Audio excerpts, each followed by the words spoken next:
did I do a lot of lectures in Israel? I said, yeah, I'm trying to avoid family. Hello everyone. I'm pleased to welcome Dr. Yaron Brook. He's the president of the Ayn Rand Institute in America, in Iran. I'm actually a student here, a second degree student, a master's student at the government school. I took Eran Vigoda-Gadot's class last semester in Business Nations, which is almost the same course as you're doing, just for the master's class. And we thought it would be nice to host Yaron for a talk about capitalism, ideology, public policy, and bureaucracy, how they all interconnect. And I hope you enjoyed this talk. Thanks, Mickey. Welcome. Thank you. So let me start by just getting to know you a little bit. A few questions. How many of you are Israeli? Americans? What are the other countries? Canada. Canada. Australia. Mexico? Philippines. France. Okay, cool. In the class I taught in English, I think. It makes it easier for me. Well, I could do it in Hebrew, but it would be a stretch. How many of you have heard of Ayn Rand? Okay, heard of her? Okay, most of the Americans and Israelis. Well, Argentina, that's good. How many of you read Ayn Rand? Half a hand. Articles, okay, good. Okay. So we'll talk a little bit about, we'll talk some about Ayn Rand during the session, during class today. But your professor asked me to talk about the role of ideology in politics. So I come from a school of thought that believes that everything at the end of the day in politics is about ideas. Everything is about ideas. But that seems a little kind of counterintuitive, right? Because what's a bill in front of the Knesset right now? Anybody have a good bill? Well, the Knesset, I mean, the coalition now is being formed, right? So we don't have anything probably being done. But anybody has a bill in front of the Knesset yet? They want to increase the Tax. Okay. for second apartment you buy. Like Okay. the investment apartment, so the prices for the apartments will go down, and then young people can buy their first apartment. Okay. So there's a bill in front of the Israeli Knesset to increase taxes on your second home, right? On your second home. And the idea here is that if people stop buying second homes, because if you tax something, just a general principle, if you tax something, do you get more of it or less of it? Less, right? Right? You make it more expensive when prices go up. Okay. When prices go up, people buy less of something, right? Yeah. So if you tax something, you get less of it. So this is why, for example, in many countries in the world, you have what are called sin taxes. You know what sin tax is? It's a tax on sinful things, like cigarettes, right? And it is, if we tax it a lot, people won't use cigarettes. If we tax alcohol a lot, they won't drink. If we tax second apartments a lot, people won't buy them. And then the idea is, if people won't buy second apartments, there'd be more apartments available for first-time buyers. And one of the big problems in Israel these days is cost of living. And if there are more apartments available, what would happen to prices? We're doing a little bit of economics 101 here. Stuff will go down, right? We increase supply and demand is constant, prices will go down. Okay, so they're doing this, it appears, for no real ideological reason. They're doing this, what would you say is the cause for them to want to do this? I was saying it's a populist bill to get more votes to stay in power. Yeah, so this is just a way for them to get more votes. There's no ideas behind it. There's no ideology behind it. What they want to do is appease the people, right? By getting prices to come down and to some extent by penalizing those rich bastards who own a second home, right? So that's a very populist thing, particularly these days when everybody's talking about inequality. So we'll penalize the rich. We'll also make home prices or apartment prices come down, and we'll buy votes. So this is a purely vote buying mechanism. Are there any ideas here? Do you get any sense of kind of a deeper issue, a deeper idea, an ideology that maybe is driving this? The idea that by increasing the taxes, like things will change. It will change the reality by increasing the taxes. It's like a more socialist idea, like. Well, it's not a socialist idea. It's economics 101. It's purely in economics. It's like gravity, right? I mean, it's not ideology to say this is going to fall. Right? That just is. It's not ideology to say if I raise prices, demand for something will come down. That's just like the law of gravity. That's a law of supply and demand, which really is like the law of gravity. So there's socialism somewhere there. We'll get to it. Taxes-wise. But the idea of using taxes maybe to manipulate behavior is a certain view of how government should function. There's a certain view embedded in that about how government should function. So deep down, there is an idea there. Using taxes to manipulate behavior, there's an idea. The actual fact that raising taxes will lower demand, that's just a law of economics. But you're right. The idea of using taxes in that way, that's a whole perception of government. Yeah. No, I wanted to say, but it still has some of an idea in it, because obviously people who have second apartments are people who are wealthier because they can afford it.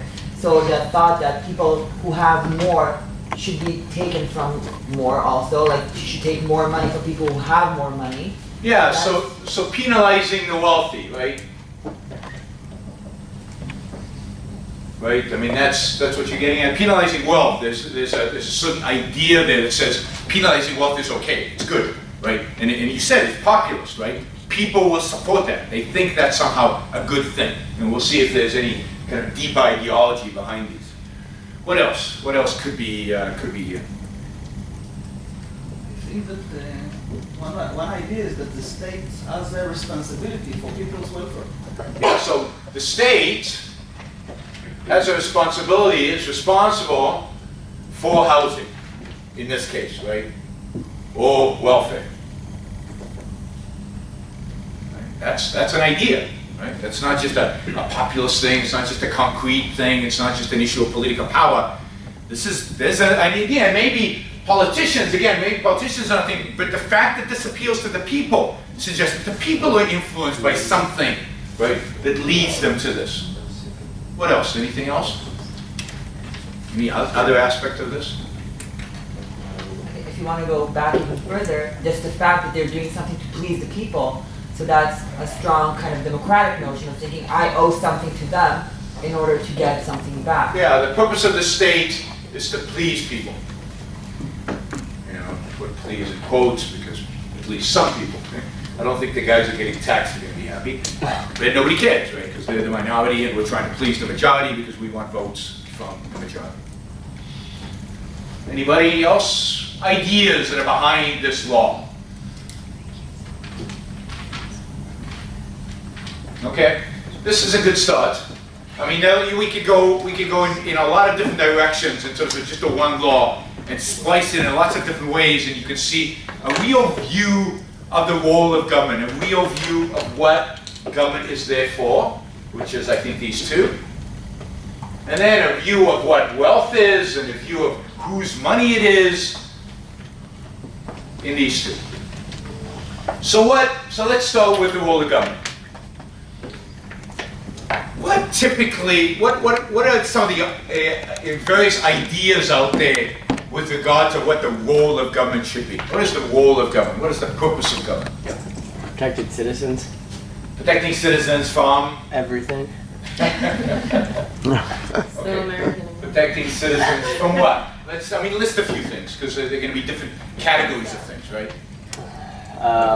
Themselves, others. Okay, so there's themselves. That's a big category. Because we know people are pretty stupid. What else? Or at least the assumption is, right? And that's an ideological assumption. That is not a kind of biological assumption.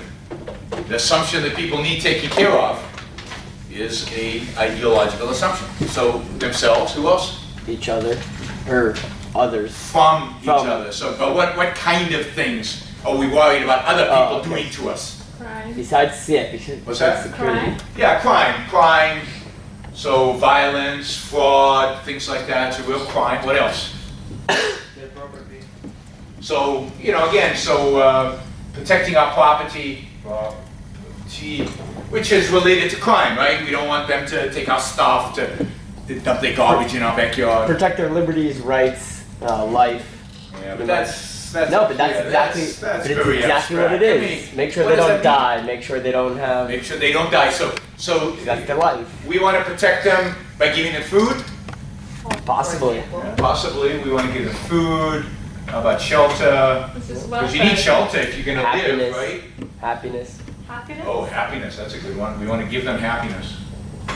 There's a pill right here that you can take. At least the government's going to be consumer- handing out soon. Is it? Happiness, but, and then you mentioned food. Oh, a big one, right? What does the government in Israel do, and most countries in the world do? Provide you with Money. education. Certainly, every country in the world, right? Education, protecting us by giving us education. And lastly, I'm surprised you didn't mention it because I think everybody takes it for granted, healthcare.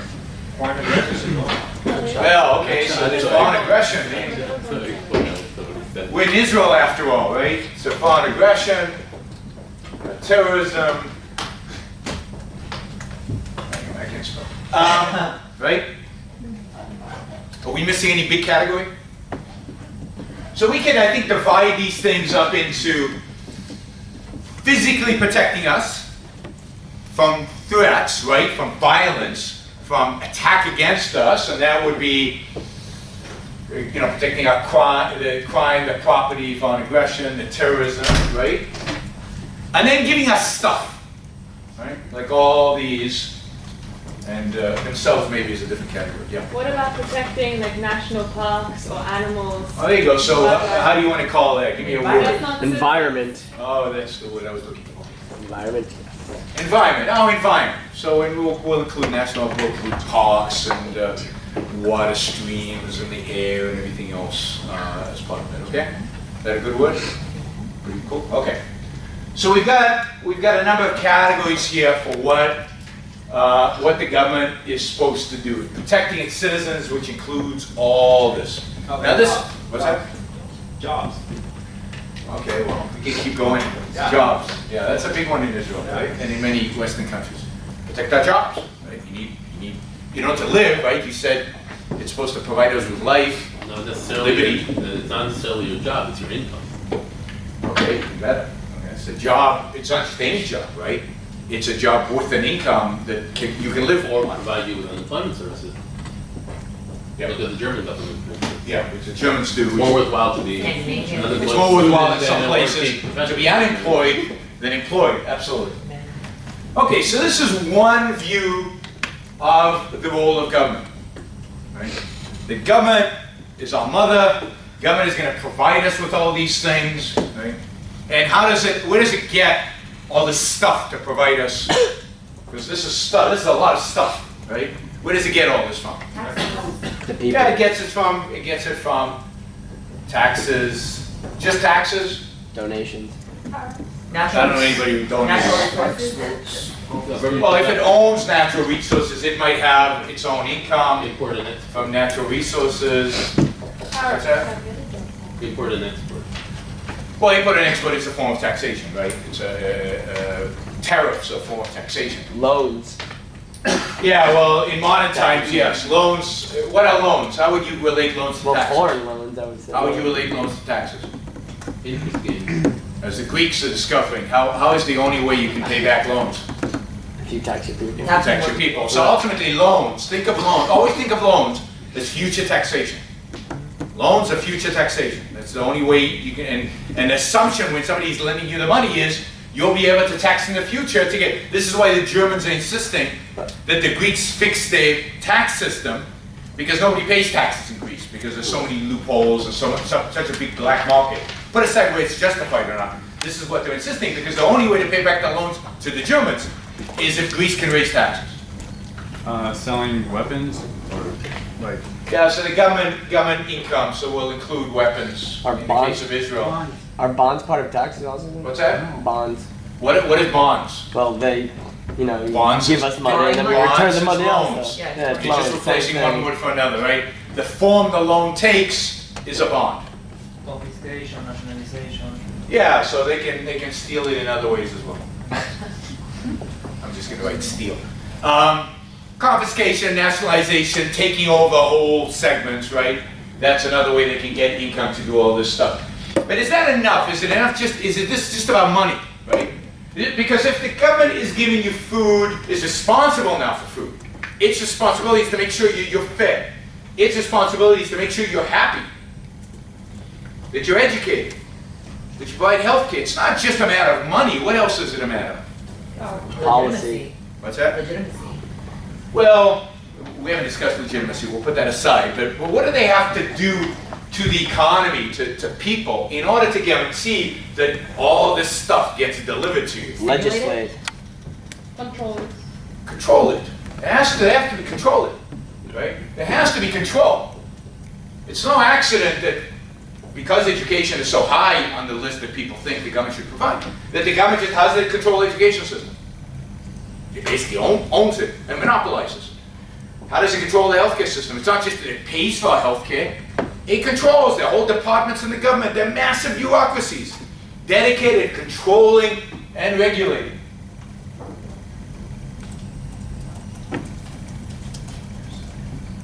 All right? So this is a view of government which necessitates a massive bureaucracy to control, to regulate, to tax, to confiscate, where the government owns certain natural resources that can provide more income because it needs lots of money. So it needs money, people, and massive control over every aspect of the economy.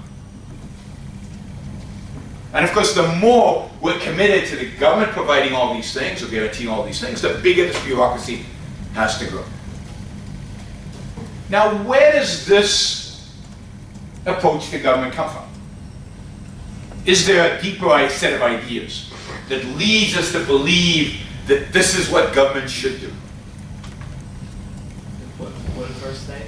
Yeah, the welfare state. I mean, we can call this a welfare state. You can call it the regulatory state. It's really the welfare regulatory state. People ignore regulations, but regulations are much more expensive than even welfare, and in terms of their harm to the economy, much greater than anything the welfare state does. But so the welfare state's another name for this. The regulatory state's another name for this. The state. But where does these ideas come from? Where does the idea that people should get healthcare and food and happiness and all this education and everything else from the state come from? Social contract theory? So one place is social contract theory, but that really begs the question: why this contract, right? Now, it's skeptical about the whole notion of a social contract because contract, as far as I'm concerned, is something I signed. Nobody asked me to sign this contract, right? I was born into it, and I'm stuck with it. Right? There's no actual contract. I hate it when we use terms from one realm in life where it's legitimate into another, and of course, we can thank Rousseau for that particular innovation. I don't know if you know the French philosopher Rousseau. So, but where does even that come from? Where does it come from? So think about what kind of very fundamental ideas about human nature would lead us to believe that the state needs to do all these things. That life is like people are out to get what they can for themselves. Yeah. So certainly one view would be Hobbes, right? And what is Hobbes' view? The what? What is it? Life is short, brutish, and Short, brutish, and nasty, brutish, and short. Nasty, brutish, short. Very good. Great. Nasty, brutish, and short. And anybody know when Hobbes lived about? 1600? I think 1600, pretty close. What was life like in the 1600s? Nasty British It and was short. nasty, brutish, and short. Anybody know what life expectancy was in the 1600s? 30, yeah. 38? Yeah, somewhere between Yeah. 30 and 40, depending if the plague had come through or not. So life was very short. How child mortality, very, very high. Most kids did not see the age of 10, so over 50%. of kids born would not see the age of 10. I mean, it was pretty nasty, brutish, and short. But Hobbes, it's kind of deeper than that. What does Hobbes say that would happen if we didn't have the state really controlling everything that we do? Chaos. That citizens will come back to the state of nature where all is chaotic and like they kill Yeah, each other. what would they do in the state of nature? Kill each other. Yeah, they would kill each other, right? So Hobbes says, in a state of nature, if you leave people alone, the self-interest would lead people to kill each other, to steal from each other, and we need a state to stop that. Right? But then, if that's true, then then we need this, and we need this. But how do we get all this stuff? What else is he assuming? If we want all this other stuff, what else is being assumed? That we can't what? We give up our rights. Survive. Well, we'll talk about rights in a minute. We haven't got to rights yet. That we can't survive, that we cannot take care of ourselves, that this is impossible for us. That we can't educate, we can't find education if it's not provided to us. We can't get health care if the state doesn't give it to us. We can't take care of our food and happiness and all this other stuff. That we are somehow, as human beings, at a very deep fundamental basis, cannot cope. Anybody know where that idea comes from? What's his name? Aristotle has the opposite idea. So where does this idea come from? Plato. It's the opposite of Plato. It comes from Plato. So what does Plato tell us? Now we're getting into deep philosophy, right? And you thought ideas don't have any impact on public policy. What does Plato tell us? Anybody know Plato? We're in a cave. Somebody has taken a philosophy class. We all have. We're all stuck in a You all cave. have? Terrible violence. Several times. philosopher We quoted king to save Plato us many all. times. So there are lots of fundamental principles. Plato's one of the great philosophers of all of history. I think wrong, almost 100%, but nevertheless, great, yes. So basically he's saying. No, I'm going to go with the gold. Just for the versification, yes. Basically, Plato says that we're all born into this cave where everything is institutionalized for us, and we're given this illusion that, either it's the reality, basically, in this case, where if we don't have these certain things, such as food, shelter, happiness, education, we cannot survive without them. Yes, but Plato's going a little deeper, right? Because he says, yeah, we can produce the food and so on, but to really understand the world, what do we need? We need to be a specific person. Not any person can be that person. Philosophy. And you need to go out of the cave and reveal the light, the truth, the absolute ideas, which are not. So there's a small group of people, we'll call them the philosophers, who have access to the truth. And the rest of us, I'm assuming all of us are not the philosophers. I don't get a sense I am, right? We live in a cave. We don't know we live in a cave because it's all we have. Everybody seen The Matrix? Yeah. Yeah. So we're like in the vat, right? We don't know that we're in the vat, but we're in the vat. And we think we see the world, but what we're actually seeing are just shadows. And the real world, real knowledge, what really happiness means, what we're really capable of, what really good food comes from these philosopher kings who commune with what? With another dimension, right? Because the truth is not here, it's not in this world, it's in another dimension, it's in the world of forms, right? Yeah. And only the philosophers can deal with the world of forms. So the idea that comes out of this is that we need people to rule us. We need people to tell us how to live. We need people to take care of us, right? In Plato's world, it's very strict. I'll get you, so don't get your arm. In Plato's world, it is very strict, right? He has philosopher kings. You've read you haven't read probably the Republic, but you've read the Republic even better. I mean, literally, the philosopher kings tell you who to marry and what job to do and everything. They really are totalitarian dictators, right? And this is the first real presentation of a theory to justify totalitarian dictatorship. Today we don't believe that anymore. Okay? We don't buy Plato whole, but we still have this sense that I think is expressed in this kind of state that people can't take care of themselves. That if you just leave people out there, they'll be nasty to each other. It'll be a horrible world. And what we need, because they don't get it, right? They're not smart enough or they're not able enough to get it. What we need are experts, right? Call them professors and politicians, right? Who will help guide us through life, who will tell us what to do in certain important realms. But we're not complete idiots, so we're allowed to vote for them, right? We're allowed to vote for them. And we get to supervise them. This is democracy. So this comes from a very Platonic view of the world. Yeah. But I think the food, shelter, happiness, education, and healthcare, it's also more about control than actually. So who wants to control? Because if I control the education, I also I can provide you with the crime part, the property, with the protection part. Okay, so I agree with you that the people in top, right, are interested in all these things, not because they've read Plato, not because they necessarily have this deeply felt ideology, but because they want power, they want to control. So that's a viable, explanation, right? But why do we buy it? Right? We know this. But anybody here for doing away with public education, with the government monopoly over education? Like 3. Yeah, you guys can't vote. All my guests. How many of us afford the government giving up all control over education, making it completely private, and getting out of the business? Nobody is. So we all believe in it, right? So yes, they have control. Maybe they're motivated by power lust and they want to control our lives. But we let them, and we encourage it, and we want it. So why do we want it?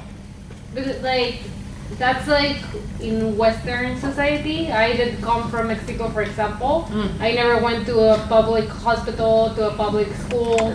I never used the public transportation because it's such bad quality that actually everything in my life was private, paid and everything. So you're an exception. no, so at the same time, it's you see that when people have a choice of what kind of education, now that I live here, I find it difficult to accept the quality that I get from the government. That's true, because there is this quality difference, right? And yet in spite of this quality difference, if you poll Israelis or Americans or Swedes or French or Argentinians, or I would guess Mexicans, and you ask them, do you believe it is the role of government to provide education? I mean, it doesn't even look close. It's 90 to 10.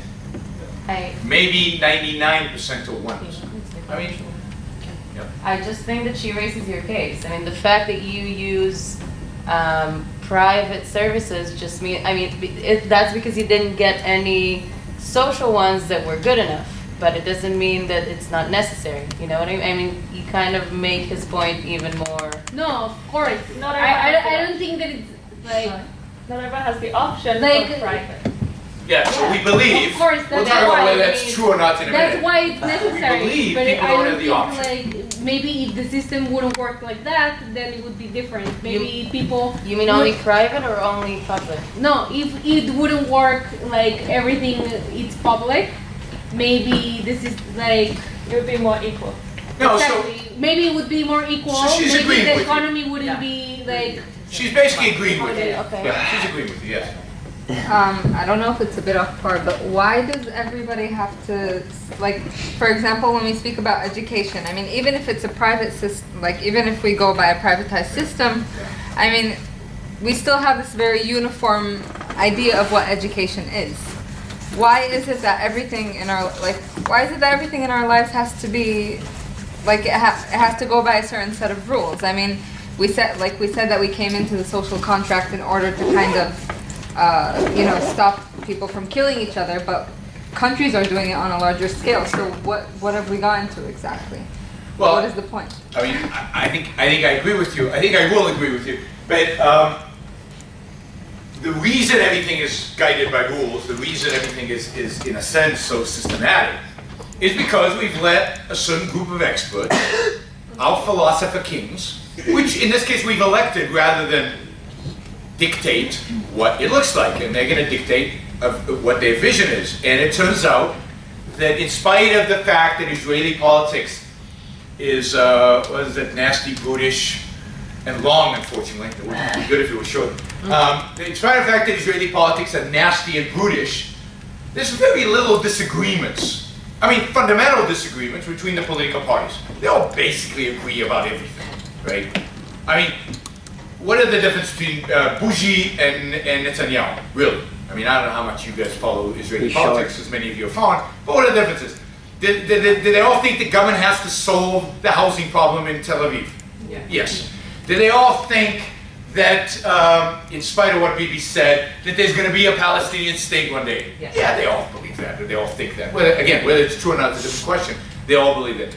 Did they all believe that it's the role of government to provide for those who cannot food, shelter, to make sure people are generally happy, to provide education? Yes. They all believe Israeli government should provide health care? Yes. I don't know. To be honest, I think if they actually believe in it, or if they are forced to be pragmatic and provide it because they know that that's the only way that things are done. I mean, Bibi, for example, is much more neoliberal than what he's like letting off in terms of when you get to power, you can't just do whatever your ideology says. You have to be more practical. Okay, let's you can take the neoliberals. Let's really go radical because I know neoliberals are a very sexy term right now. I have a feeling it doesn't mean anything, but people talk about it a lot. The neoliberals, they believe government should provide health care. Most of them do. In Israel, I don't know any neoliberals in Israel that are calling for the privatization of health care. So put aside politicians. In academia, right, or education, any neoliberal in the world wants to privatize education. There's me and a few other people, but we're not neoliberals. No, libertarians. Vouchers at best. What's that? Vouchers. Well, we can talk about that too. Absolutely. Anyway, yes, and then we'll. I think the main question is how to do all of that kind of stuff, not whether we should or we shouldn't. And then, when it comes to education, for example, higher education is arguable that it should be still private and not. Okay. Well, I don't want to talk about how. You can, Right, obviously that's a huge. That's somebody else's job. And I want to talk about whether we should. Right, whether we should or not, there's But a whole. more importantly, I want to make the case here that all this stuff, like just a simple law that we're trying to pass right now, is at the end of the day, driven by an ideological agenda. Now, whether the people at the top accept an ideology or not is irrelevant to the fact that it's driven by an ideology. An ideology that we implicitly, deep down at some level, believe in, or our professors have taught us to believe in, and we don't even know it's an ideology, but we've accepted it, we've absorbed it. We have absorbed Plato. We've absorbed certain ideas from Hobbes. Whether we have studied Hobbes and Plato or not, whether our politicians even know who these guys are, believe me, most of them don't, given Israeli politics, but whether they've actually studied them or not, they've absorbed fundamental ideologies. We all of us, when we think about politics, we think through an ideological prism. And it's cool and important and informative and useful to unpackage that so that you know what that prism is. Because we all absorb ideas since we're lisping. We all absorb ideas from our parents, from our teachers, certainly at the university, from our professors, from the books we read. And the challenge is, and it's not easy, when you're an adult and when you're thinking about big issues, to really figure out what is the source of your opinions. Right? Where are they coming from? What ideas have I absorbed? And then to ask the question, which I think is crucial, are they right? Do I actually agree with these opinions? Right? Because they're implicit. You have to make them explicit to figure out if you agree with them. And I promised you a question because that was a while ago. Do you remember what it was? Not relevant, So I apologize. We'll get back. Yeah. I was going to say, isn't Hobbes sort of reflective as well in Darwinism? That we have this idea that everyone's out for themselves and survival of the fittest, so we're sort of scared that if we get rid of the government, it will just turn into chaos, like Hobbes. But it's not just that we get rid of the government. We've given the government a big role, but that's interesting because what is our perception of the idea that if we left everybody for themselves to pursue their self-interest, right? What would they do to each other? Kill each other. Yeah, we'd be really nasty to one another, right? Because it's in our self-interest to just be horrible to one another. But, I mean, is that true? That's a good question, we're gonna get to Not that. self-interest to survive, not to be. But the idea is that self-interest means being a jerk, right? Being a lying, stealing SOB. Keep that thought, because we're gonna come back to it in a little while. But that too is an ideological statement. Because it's a question whether it's a factual statement. That too is driven by a particular ideology, by a particular view of human nature, and by a particular view of our moral responsibilities. So let's talk a little bit about morality, because we talked in a sense, what we talked about, anybody know what field of philosophy, what we talked about here was, particularly Plato? It would be epistemology, how we know things, and the fact that most of us don't know, and we need experts to tell us and to rule us and to explain it to us. But this was epistemology, but there's also something called ethics. And they're also related to these things, very much so. What is the ethics that we believe? What do we believe as a culture, all over the West, is the good? Equality Wow. Less. Equality of what? of everyone. Of what? Opportunity of results. Opportunity, results, heights, IQ, Rights. equality of what? Rights, I guess. That everyone has the same rights. Okay, but then we're gonna have to define rights. Okay. Equality of Freedom. rights. Of what? No, I'm saying freedom also. I'll argue in a little while that equality of freedom means equality of rights. Yeah. But what else? Is that really what we believe, equality of rights? Today, with all this inequality debate going on, what do we believe in? Equality of what? Opportunity. Okay, we could call it equality of opportunities. Does nobody want to say what it's real? Yeah, Like equality that. of opportunities. Now, we believe, this is what I believe we believe, the culture believes. I don't believe this, but the culture believes. We believe in a utopian ideal of equality of outcome. We think that equality of outcome would be really, really, really nice. But we also know it's not It's true, not though. that it's not possible, It's and not it kind of gets ugly getting there. So what do we believe in? Welfare. Yeah, less inequality. We kind of believe in striving towards being equal while realizing we're never going to get there, right? Yeah. Is that accurate in my description, right? We don't, nobody actually says it, and you guys felt very uncomfortable even saying it. Nobody actually says, I believe in equality of outcome, because then somebody will say, oh, you're a communist or something like that, right? Say, they're afraid to say it out, right? So, but we all know that that's the agenda, right? So we couch it in equality of opportunity and rights. I have a feeling your definition of rights is very expansive. And, so it's like, yeah, we believe in this, but we're uncomfortable with it because we know it's kind of ugly, so we believe in getting there, but not actually achieving it. Yeah. I think that there are things that prevent these things, that they sound all good on paper, but there are things that kind of have indirect discrimination, or you don't actually have the equality of opportunity because of the system. For instance, like in capitalist systems, like in terms of what, third world countries Yeah, I get. mean, right now we're just doing it on paper. I agree with you. In reality, we'll talk about what that means, right? I mean, what does like equality of opportunity mean? How do you get it? And can you get it? Is it possible? And certainly equality of outcome, we know it's a problem, right? Okay, we're covering a lot of material, so this is good. All right, so we got ethics. Equality is one value that we have. Now, how do we get equality? So let's take equality of opportunity, since equality of outcome is, well, let's take equality of outcome. How do we move towards more equality of outcome? Level the playing field. I remember from a different class. Yeah.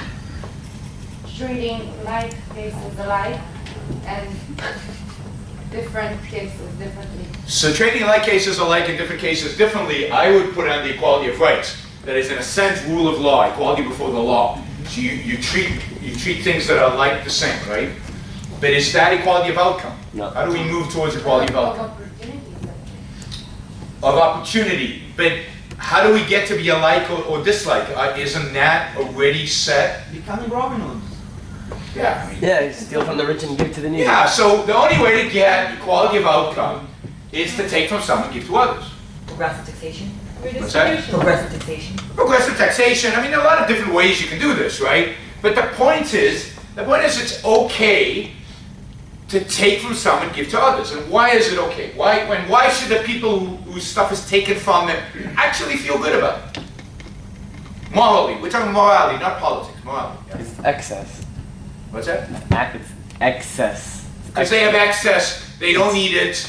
It's not so they going to be should used. Good about giving it away. Yeah. Because we're a society, because we live As a group. as a group. And what's your moral responsibility in a group according to the common ethics that we have brought up? To think about the general will, not To think about others, right? To think about the general welfare, to think about others. So, for example, when you guys go to the mall, go shopping, you're doing it because you want to make sure there are jobs and you want to make Boost sure the economy. Not really. You boost the economy that way. That's the only reason I go shopping. What's that? You boost the economy. You boost the economy. That's why you go shopping? That's why. You don't go to the mall. It's why I don't feel bad overspending. Oh, you don't feel bad overspending because you're boosting the economy? We need to talk. I've got some land in Florida. I want to sell you. You know, we could literally spend a few days on this, but first of all, that's a false economic theory. The economy is not boosted by your spending, and we can talk about that later. But nobody actually goes out and spends money because they're trying to help their fellow man. And that's why spending money is not considered a moral activity, right? We don't consider that moral. So what kind of activities are considered moral activity, ethical activities? Charity. Now, That's spending money. What's that? That's spending money. Yeah, but For a it's good spending cause. money not on But you. not for you.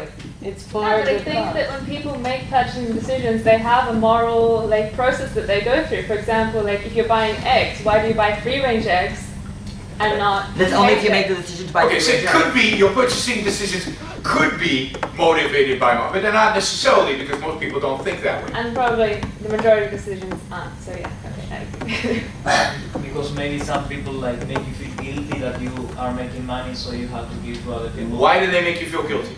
How does that guilt work? Why would anybody feel guilty about making money? Because you say you are part of the society, so you have a responsibility if you are making money to it. So let's talk a minute about making money. How do you make money? You work. I'm working. You work, which means what? I mean, workers, like you get a salary, but what do you have to do? Exploit workers. No, you have to. Yeah, but you're not allowed to answer these questions. What does working mean? How do you make money? I mean, it's a good question, right? You guys are going to go out there and try to make money. You Some of you spend do less it. than you. What's that? You spend less than you. Yeah, but where does earning come from? What does earning mean? You provide a service or product. Provide a service or product, that what? That you can only you're especially good at giving it. That Maybe, fulfill but that provide a need service that and a provides product, profit. that's Fulfill that the need of someone. people want. And why do they want it? Because it's a good product. They think they need it. Well, but what's it going to do to their life? It helps them. Make them Good. happier. What's that? Make them happier. Sustain. Yeah, it's going to make their life better in some way, right? Or So if just I produce free-range eggs, and it makes you happy to buy free-range eggs or healthy or whatever, then I can charge a little premium probably, because you'll pay a little premium because these eggs are better in some way than other eggs, right? So the only way to make money is to provide a service or product, to provide a value to other people who are willing to pay more than what it costs me to make that product or service, right? So if it costs me to make the iPhone $100, the only way I can make money is if you're willing to pay more than $100 for it. Which you are. Which you are, it Most turns people out, of the year. by the boatloads, right? And why are you willing to pay more than $100 for this? Because it's worth it. No, it's not. What does that It's mean? not worth No, it. it's It's important. branded. You want it No, it's enough. value. Yeah, so it's valuable to you, Because it's right? pretty. So when you buy an iPhone, when you buy an iPhone, who lost? You. The consumer. Samsung. Bum, bum, bum, bum. You lost when you bought an iPhone. You just told me you're willing to spend $300 or whatever it costs in Israel for an iPhone because your life will be better. Where did you lose? Your money. Overspent. How do you know you overspent? Why would you spend it if your life is going to be better by purchasing it? Why would It's it matter? it's instant gratification. It goes away. No, you don't have money for something else. It's not necessarily like you lost. You might have improved your life and then improved the way you work thanks to the technology the iPhone provides. you have more times for meetings, you work more online. So you would So say, it's an opportunity cost. if I spend You can $300 email on your this, how much is using it the worth? iPhone instead of having to be at your office all the time, and you're more efficient with your work, and So let's, making more money on the stock market using your so iPhone. you'll say when you pay $300 for the iPhone, you're paying it because the iPhone's worth more than $300 to you. And you can spend $100 on a phone that does all those things. It's just not called an iPhone. Yeah, that's fine. And you might say the iPhone's not worth. That's a matter of Wait, branding wait, and wait, advertising. wait. So you're saying, to you, the iPhone's not worth $300, so you won't buy it, you'll buy something that's cheap. No, I'm saying that like on top of like the practical things it gives you, it also gives you some kind of satisfaction on top of that. It's a a different cool kind of factor. value. Call it a cool factor. But the point is this, the value to you when you buy something for $20, you're not gonna spend the $20 unless it's worth more than $20. Unless you're a masochist. It's not necessary. No. You have to differentiate between what you're talking about, because there are basic services that you'll spend exactly the cost for. For instance, you won't pay more for common and basic products, Why not? such as bread or God, you do. cheese. That's what he said. Unless God, you want. cheese. Unless Really? you want. So when you go into a supermarket in Israel, there are like 6 or 7, in the United States there are 30 different types of bread. And they're priced at different price points. And how do you choose? You choose based on what you like and based on price. But you're choosing that bread, let's say it costs 10 shekel, I have no idea how much bread costs. You're paying 10 shekel for a loaf of bread, is that about right? 15. How much does it cost? 15. 15. So 15 shekel, oh, wow. No, that's like whole wheat, extra. Oh, she, yeah, healthy. she's the one with the free range eggs. That's Oh, right. yeah. Okay, so 15 shekel for a really nice loaf of bread. Why? Because it's worth it to you, more than $15. So you're willing to take the $15 shekel out of your pocket and put it over there because the bread you get is more valuable to you than the 15 shekel. Now, you can make mistakes, right? You could taste the bread and say, you know, I really don't like this. It wasn't worth 15 shekel. But you enter the transaction thinking, if you're thinking is important, generally. We'll get to that too. Thinking that you prefer the bread to the 15 shekel because the bread will give you more satisfaction than the 15 shekel in your pocket. What if I go only according to price? What's that? What if I go only according to price? I go to the supermarket. Then you're I saying- only buy the cheapest products. I need to sustain my body Then you- in order to keep on living and performing. Same thing. So let's say it's only 5 shekel because you bought the It's cheapest worth bread. 5 shekel, not more. Well, if it was 6 shekel, you'd still buy it because it's a necessity. So it turns out that it's worth a little bit more than whatever the price is because it's necessary. And you'll shift your basket of goods in order to get the bread because you care about bread so much. So whatever it is you're buying, it's never true. Products don't have an intrinsic value. Bread is worth 5 shekel. Bread is worth different things to different people here, and they're willing to pay different amounts. But when you buy something, it's worth more to you than what you've given up. Otherwise, you wouldn't bother to go to the grocery store. You wouldn't bother the energy to put your hand in your pocket and get the money out. It's a basic principle of economics that nobody knows, that we buy stuff, we spend stuff that, that is valuable, that is more valuable to us than what we're giving up. That's what a trade, the definition of a trade is. We give something up, we get something more valuable. What does the other side do? And I know this is foreign to Israel, because in Israel, but not so much in America, but in Israel, everybody thinks they're being screwed all the time. Yeah. No, that's it. I know. This is a psychological condition, and it comes from ideology. You know what ideology comes from? You mentioned the ideology without knowing it.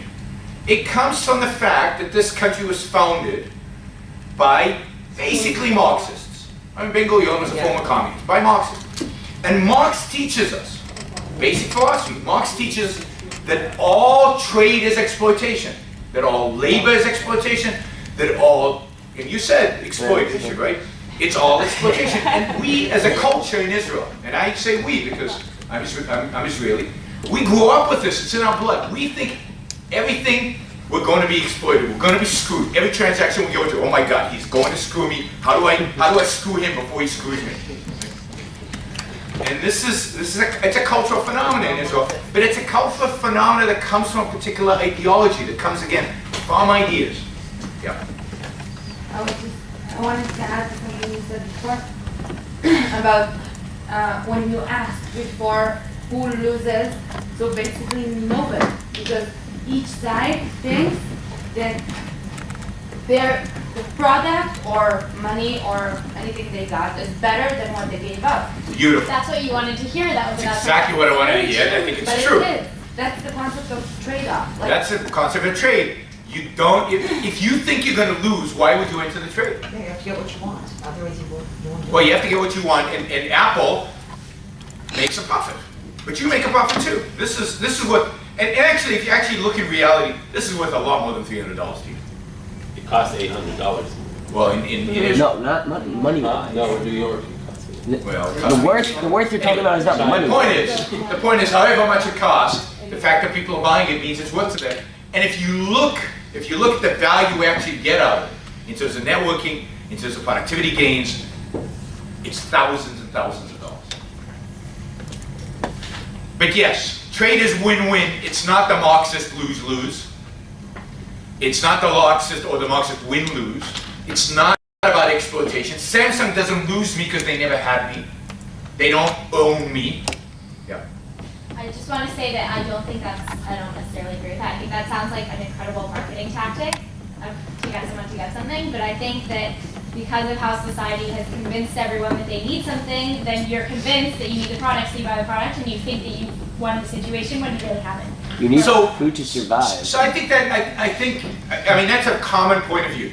And that it usually comes under the whole consumerism society we live in, right? We're basically controlled by marketing and advertising.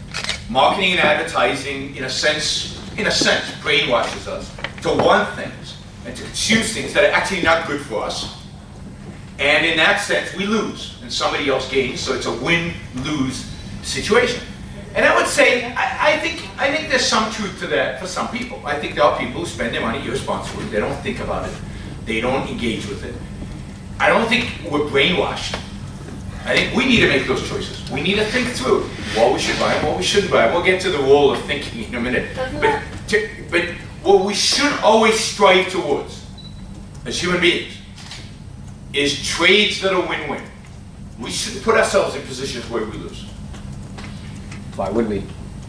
Well, because if she's right and you're being brainwashed to think something's cool when it's cool is stupid, or to think that you need a gizmo that tells you how many steps you take every day. They bought their own satisfaction by buying that. Yeah, maybe, but maybe they didn't. Whether the satisfaction is real or So not. she's saying, think about the lemons you buy. You know lemons? It's called trends. Cars?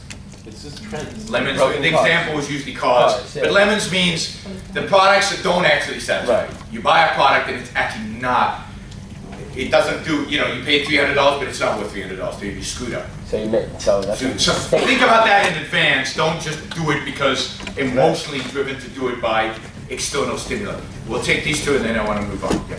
I want to answer to Shira because I think it doesn't really matter why you think that this trade is,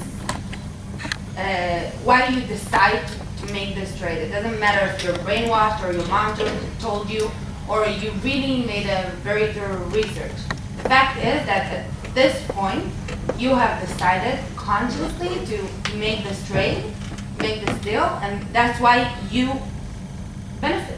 Yeah, so I'm gonna agree with her actually in this one, but we'll get back to that. Yes. I think that I also want to refer to what Shira said, and I think that there has to be great differentiation when you are entering a trade between the cost and effect of the trade-off and between the trend that's affecting your decision. And we see trends now in everything, every product, even what you mentioned about eggs. There's a trend of buying free-range eggs. There's a trend of being vegan. Companies, yes, Angie. There are companies making profit out of these trends, and they're using that in order to affect reasonable trade that I think in an ideal world would be mainly motivated by what you mentioned, what I gain from the trade and what the producer gains from the trade. But I think trends are something you can't ignore and withdraw completely. Trends are not necessarily irrational. That is the fact that this. Of course not. It's mommy, I want a pink car. That's a trend. Okay, so I want to move on. I want to go back to ethics. I want to go back to morality. No, I want the pink car. What's that?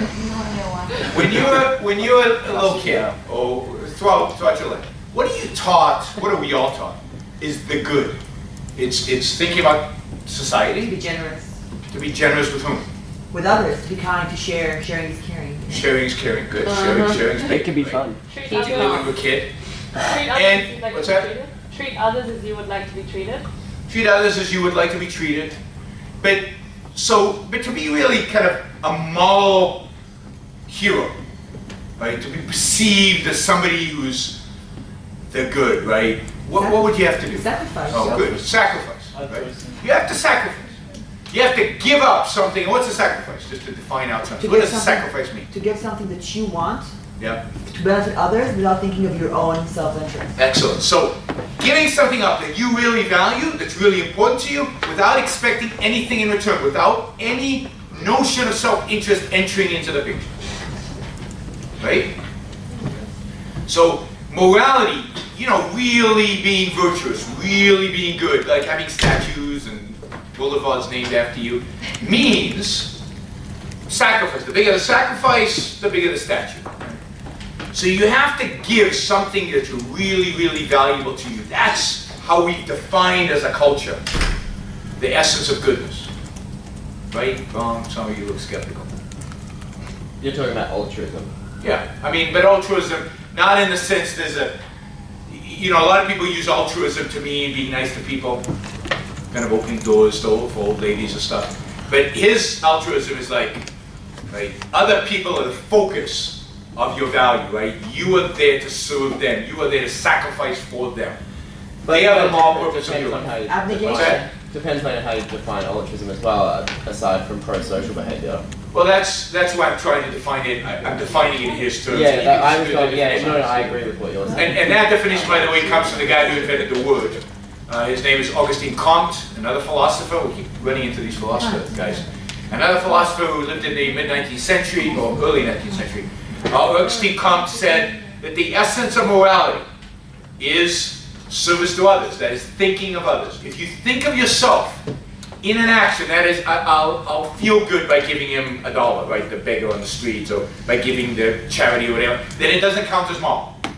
Right? If you think of your own self-interest in any way, it doesn't count as moral, which is hard to do. Yeah. Like you said, it's almost impossible. Like there's a very well-known saying that says there is no selfless good deed, and like in that sense, then the whole idea of morality is kind of it's kind of wrong. It's almost impossible, and it's the whole idea of morality. And what does that lead to when you're taught and you deeply believe that there's a certain standard for what the good is, for what morality is, but it's impossible to get there? What emotion does that evoke in you? Worthless. You said it earlier, no, not frustration. It starts with a G. Guilt.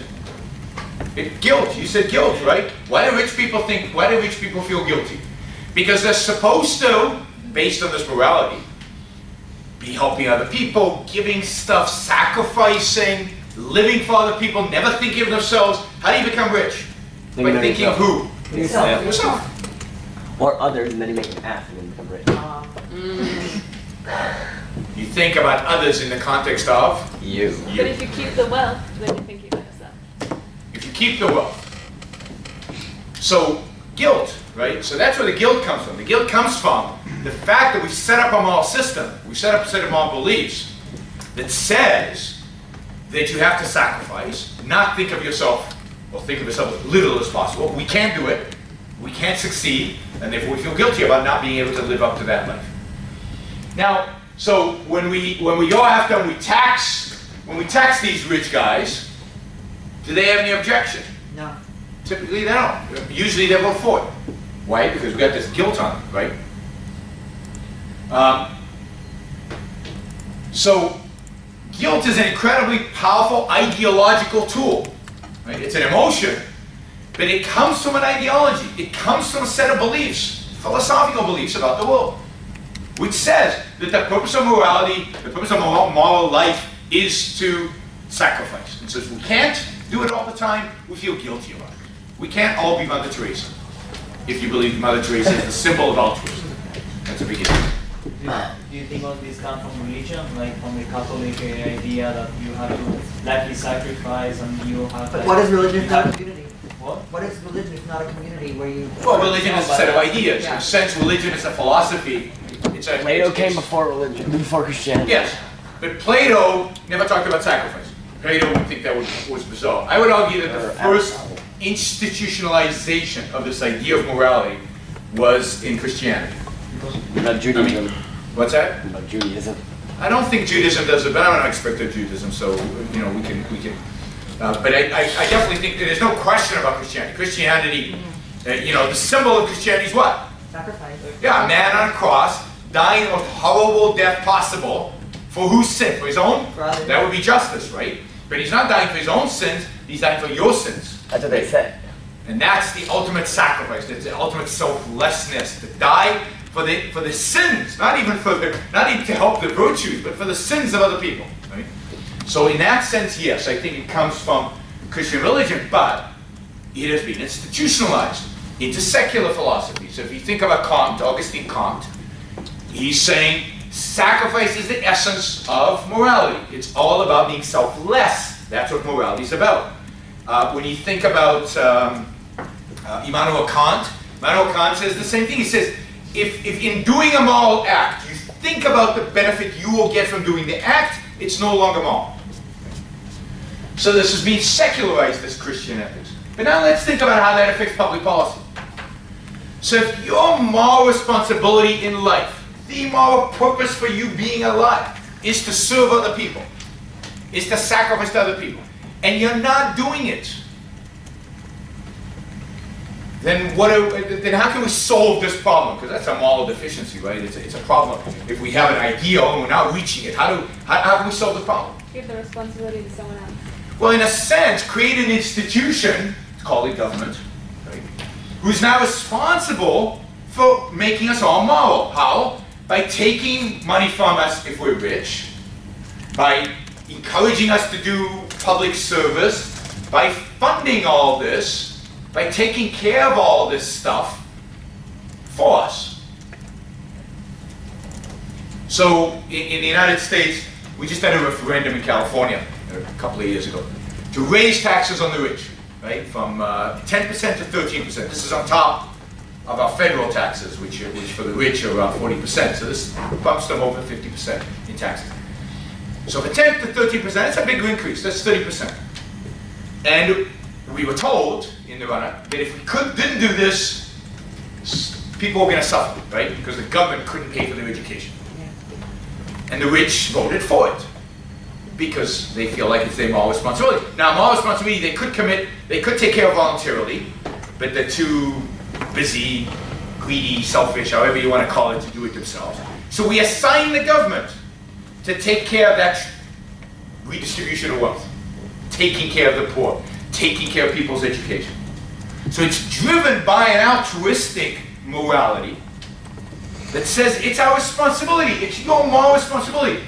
They can't be poor people. If they're poor people, then you have to help them. Their need, the fact that they're poor, places a moral burden on you. And since we won't act voluntarily, we assign the government to act on our behalf to take care of it. They do this only until they feel the government is acting less moral than them. In what sense? If they feel that the rich, for example, in California, all of a sudden feel that they will suffer financial burden or... They do. Their taxes were raised by 30% and they voted for it. Then more than financial burden. Yeah, so if the government asked them to increase the taxes by 100%, maybe they would vote against it. Right, because they would... So there's a limit to how much they're willing to do. More. So I have a question. If government was basically established to rid us of our guilt, so that others are taken care of without me feeling guilty for it, so hasn't it intrinsically failed? I mean, since the first government, people have still been suffering and others have felt guilty for it. Yeah, but you see, I think failure is built into the system. Right. And I think failure allows them to ever increase power and ever increase use the fact, because failure means you feel what? Need to do it again. Guilt, and therefore they can load up more onto you to take on more responsibility, to grow their power, to increase the thing. Instead of, for example, looking at the root cause of high prices of apartments in Israel, which has nothing to do with people buying second homes. We can talk about why the high prices of housing in Israel. It has nothing to do with this. Instead of looking for the root cause, they would rather use this mechanism to increase their power. To increase power. But they can only use this mechanism because we bought into a certain ideology, so we accept it. So again, I accept the fact that the bureaucrats and the politicians are often just motivated by power. But why do we go along with it? We go along with it because of particular ideologies. We are shaped by ideology. Yes. In this model, though, shouldn't people vote for the pie that they think will do the best for everyone else? Well, theoretically? Kind of, but of course, what does that even mean, right? How do you divide the pie so everybody's better off? The problem is that that is an undefinable, there's no solution to that, because what does it mean to say, how do we make this whole class better off? If I give you all A's, are you better off? Yep. Really? Yep. Really? I've had this discussion. No. You're not better off. Everyone is better off. No. Everyone is. Just because it's intrinsic doesn't mean it's not better off. The kid, no, because the student who deserves an A is worse off because he's not being differentiated from his other students. So in the job market, he cannot show that he's actually better than the other students. So he's worse off. He's worse off because everybody's like him. The analogy is based on money, right? What's that? The analogy is based on money? No, I'm not talking about money. I'm talking about, are you better off? I'm not a materialist. I don't believe everything's about money. Are you better off as a human being? If I give everybody an A, no matter what you do, are you all better off? I'd say the A student is not better off because he's not differentiated, and the C student's not better off because he now has he knows that a fraud is being committed. He knows he doesn't deserve the A, and I know goes counter to Israeli culture again. I know that when you get the undeserved, you feel miserable about it. You feel miserable about it. You don't feel proud. You don't get self-esteem. You don't feel happy. You don't feel good about the undeserved. So you feel worse for it. So nobody wins if I give everybody an A. Maybe the B+, A- kid. Maybe. Right? But nobody wins. But more importantly, how do we, I mean, in a broader sense, how do we decide what's good for a group? Majority? We could vote, but then the minority is not going to be happy, right? So it's not good for the group, it's good for the majority. How do we divide the pie up so everybody's happy? You can't, because there is no such thing as a group. There is no such thing as a pie. There is no such thing as a pie. There is no such thing as society. There is no such thing as community. Life does not exist. Life exists. You exist as an individual. And societies are groups of individuals. But individuals have different values. I like an iPhone. She doesn't want anything to do with anything remotely close to cellular phone, and you want free-range eggs. We all want different things. We all value different things. Some people are all about the money. They want to be as rich as they can. Other people love teaching, and they don't care about the money. And I mean, we all want, so how are we gonna divvy it all up so everybody's happy? We can't. So we try constantly, right? We vote. This party says, oh, this is the right division, and oh, this is the right division. But the assumption is, there's an assumption here. There's this assumption there's a pie out there for the taking, and it belongs to all of us. There's assumption that it's the government's responsibility to take care of all of us. And there's an assumption that it can take care of all of us. That it's somehow possible, and it's not. So we're always going from one political party to another political party, from one program to another program, always tinkering, always figuring out, and you can't get it right. Because there is no right. Don't you think a lot has to do with those who really do want to make everybody happy and those who don't? Like, aren't there people in this world who actually would say, I don't care about that guy, you know, I just want to do it for myself. So therefore, we're not actually always genuinely working for the community. Sometimes people are actually only working for themselves. Sure, I think that's absolutely right. But we're different, right? So what are we going to do? We're going to force people to be... As long as those individuals, there's no way to make everybody happy. No, because I would argue the other way around. I would argue as long as there are individuals who want to make everybody happy, nobody's going to be happy. Well, if those individuals who don't are like in the elite, so they're the ones in the, running things, they're the ones, the politicians. Yeah, but you see, I'm flipping it on you. My argument is that the problem with the world is people who want to make everybody happy. Because they can't live my life for me. So they cannot make me happy. Only I can make myself happy.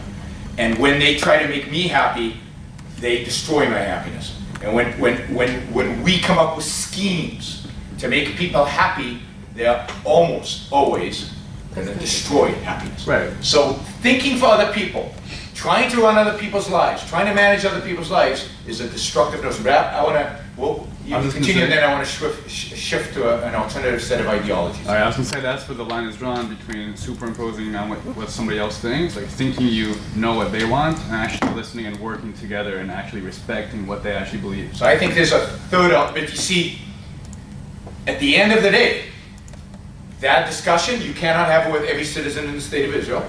You cannot. Because it's impossible? It's impossible to have that conversation. At the end of the day, the majority, in a democracy, the majority is going to impose its will on the minority. And whether that's good for the minority or not, whether it's good for the majority or not, they're going to use force in order to impose that will. We're going to discuss an alternative to that. Yeah. Then, like, throughout the time that you're talking, I can't help but think about, like, Marx and the superstructure and the base. And, like, even the things that, even if people are aware of all of these things, they're also thinking the fact that it's inescapable and this is the only system that's available, or if they buy into those values that you say, like, only be self-interested, don't try to make other people happy, pursue your own happiness in the only way that you can, which is to work and make money for yourself, then you're still making money for other people, in another way. So you're still buying into the greater morality of the capitalist system. So let's get to that, right? Because I haven't really talked about that at all. So we've got a set of policies that is common today that people believe in.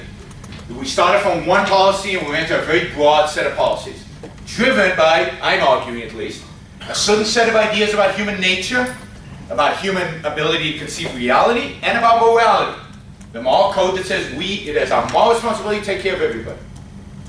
So now I want to flip this. I want to start with different assumptions philosophically and see if we can come up with a different type of government. Locks. What's that? Locks. Yeah, Locke will be one of them. We can certainly deal with Locke. Well, let's start with a different set of assumptions and see if we can come up with a different set of policies. And we can see in history how these assumptions are driven, maybe other societies. What would you call this? That? The one that we just did, what would it be labeled? This? You could call it altruistic collectivism, or collectivism generally. This is basically politically, this is collectivism. It's the idea that society is the standard by which we measure everything, that the goal of public policy, the goal of individual human life, is to serve some collective. And you can define the collective as the human race, you can define the collective as the country, society, but it's the primacy of the tribe over the individual.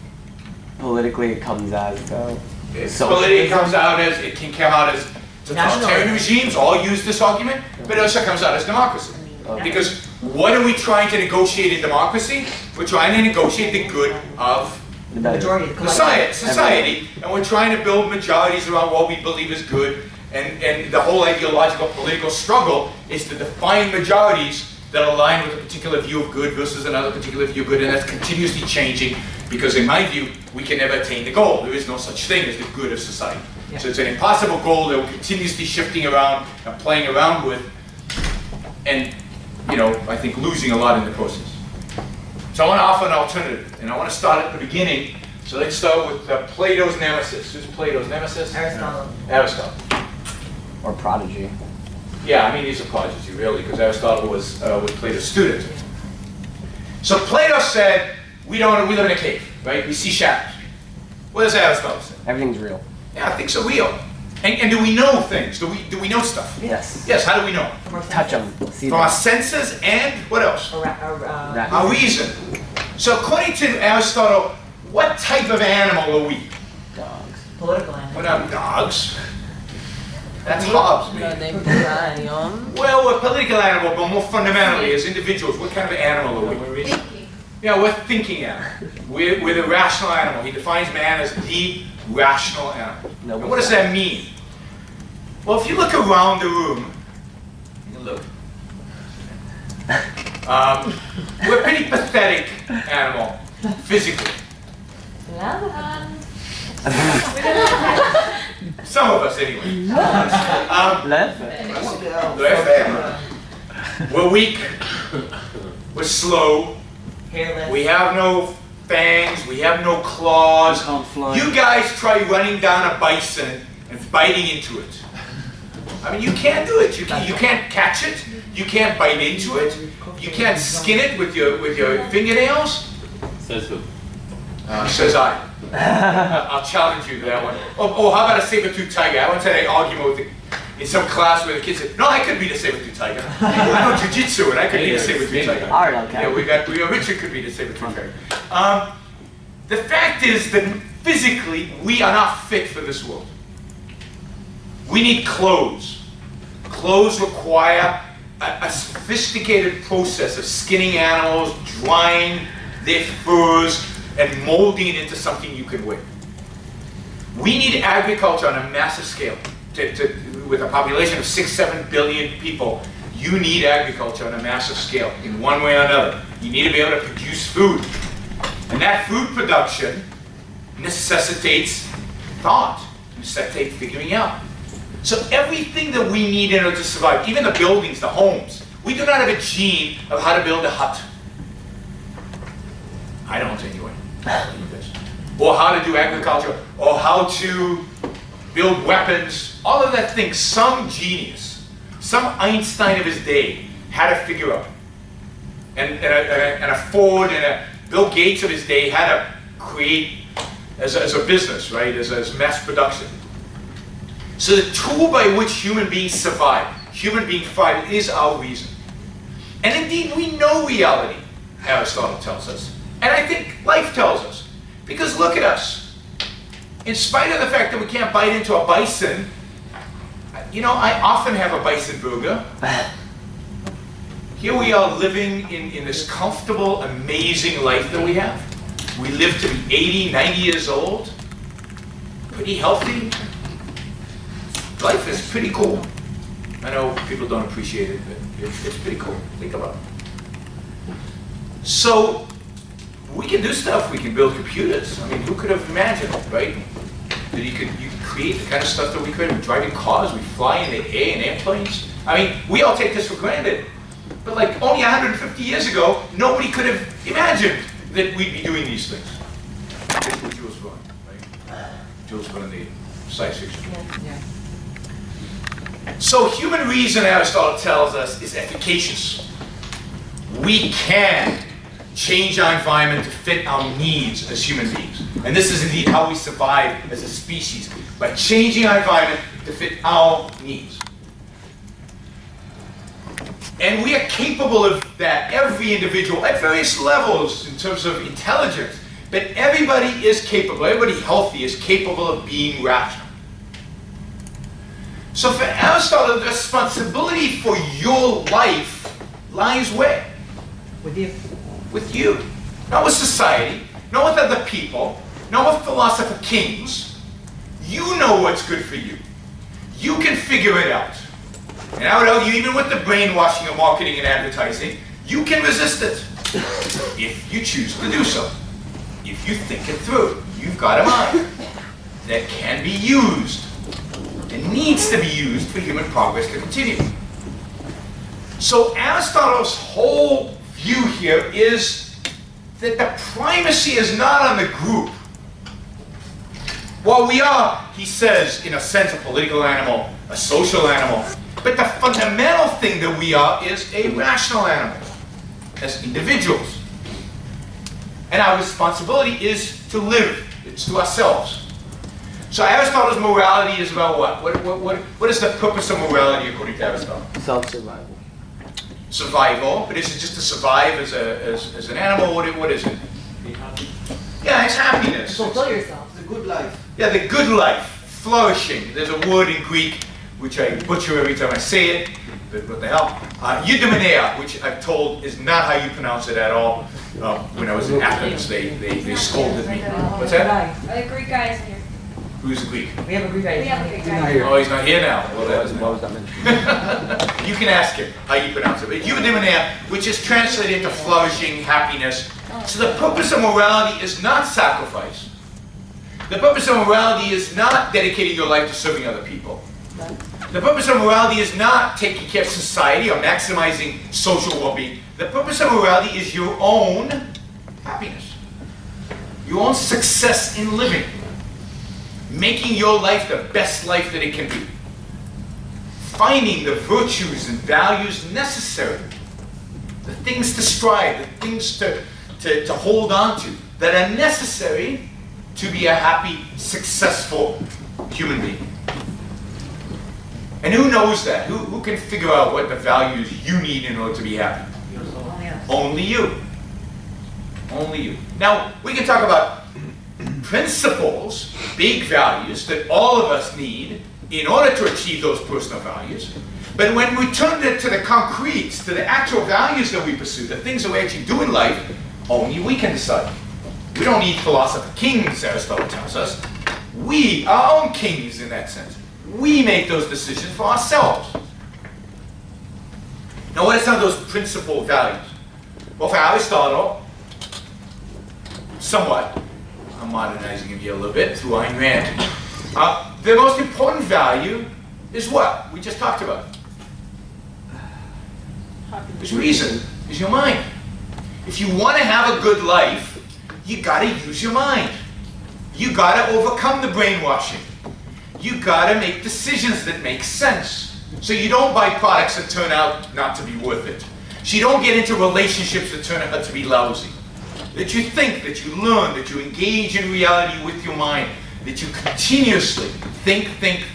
So for Ayn Rand, if you want to capture her ethics in one word, which is hard, it's think. Use your mind to figure out what's right for you and what's wrong. And in a sense, I agree with you. People make stupid, illogical, emotional choices all the time. I think they can overcome those, right? And other people don't. I know that. But I believe they can overcome them. But that requires effort. The other thing I tell people is to be moral is hard work, because you have to think.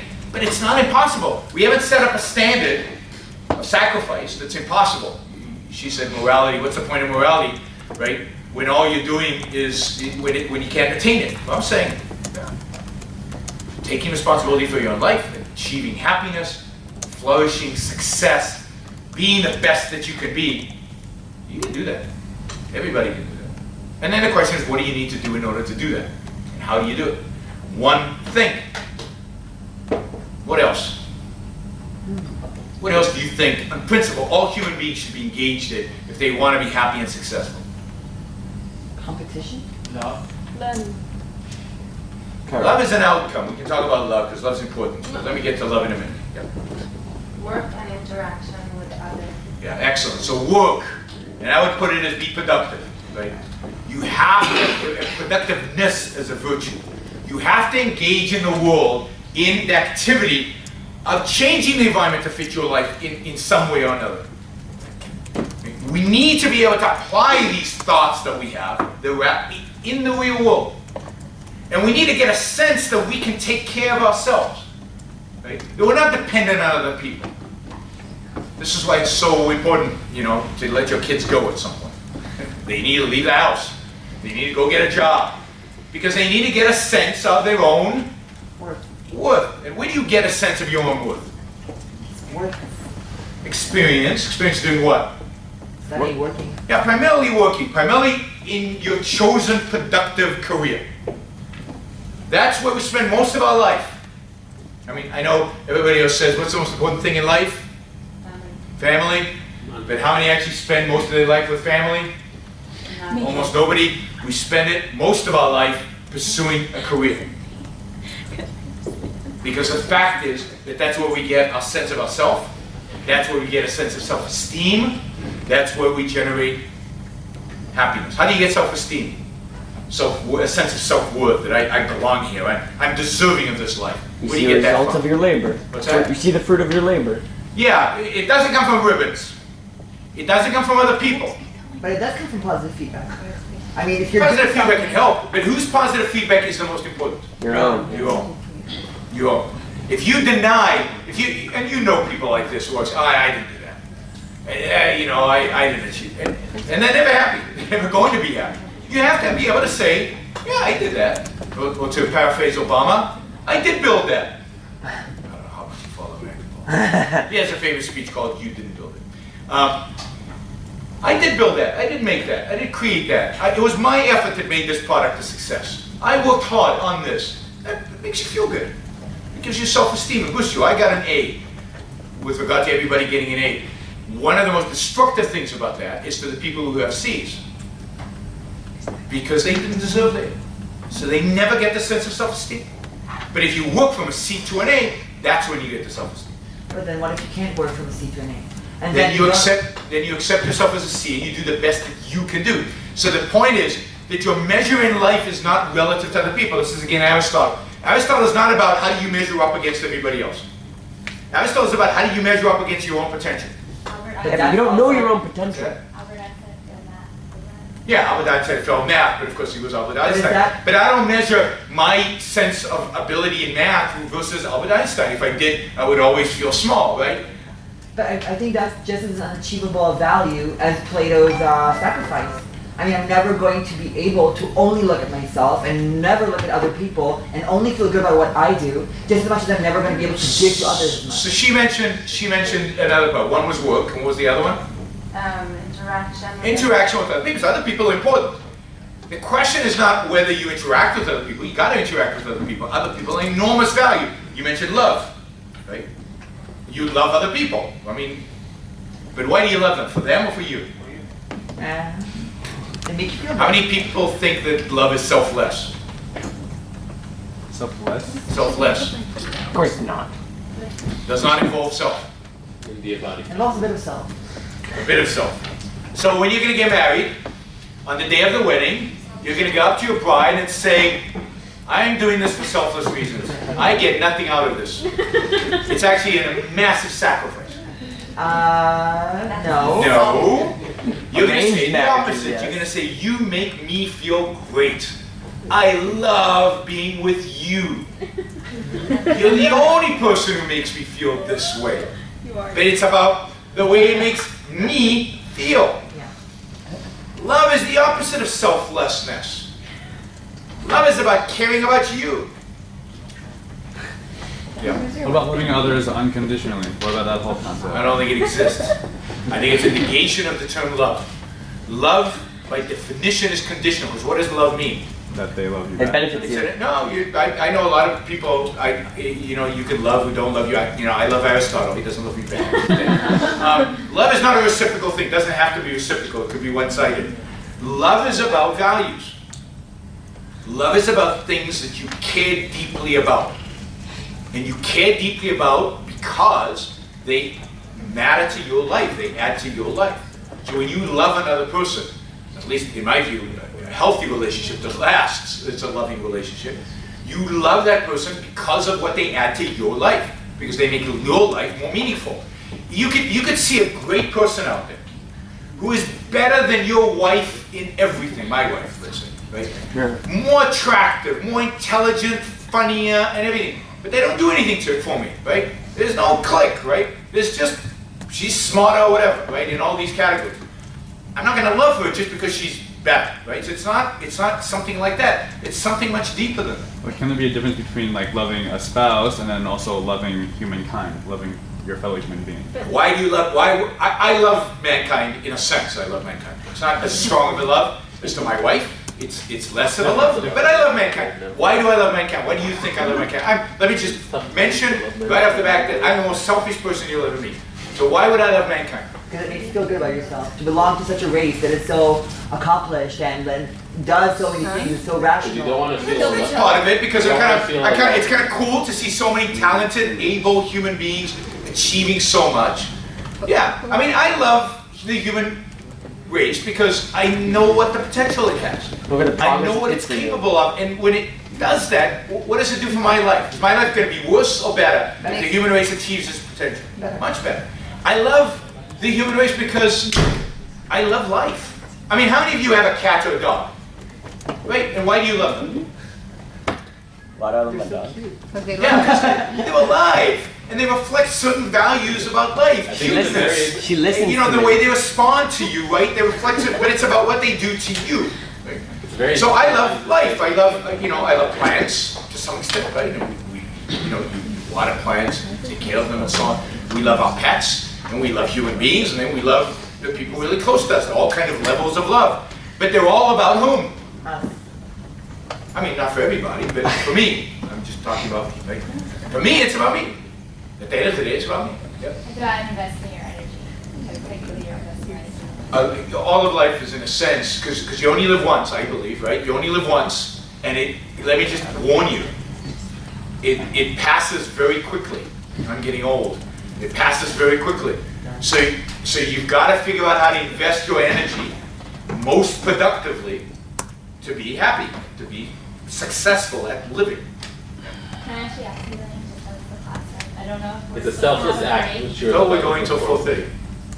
We are. What does have a usually break in happen? between. What's that? We usually have a break in between, but it's up to the class, I guess. Whoever needs So to we go would out, have a go break. out and come back in. Okay, so we're gonna take a, do you want to break in between or do you want to end 10 minutes early? Great. 10 minutes Okay, early. great. Democracy wins out. Okay, so be back here in like 10 minutes. I'm up to you. For a good cause. That's a good thing. All right, now that she's back.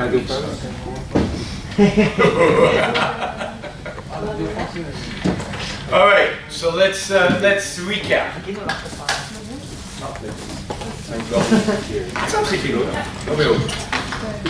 Hey guys. All right, so let's quick recap.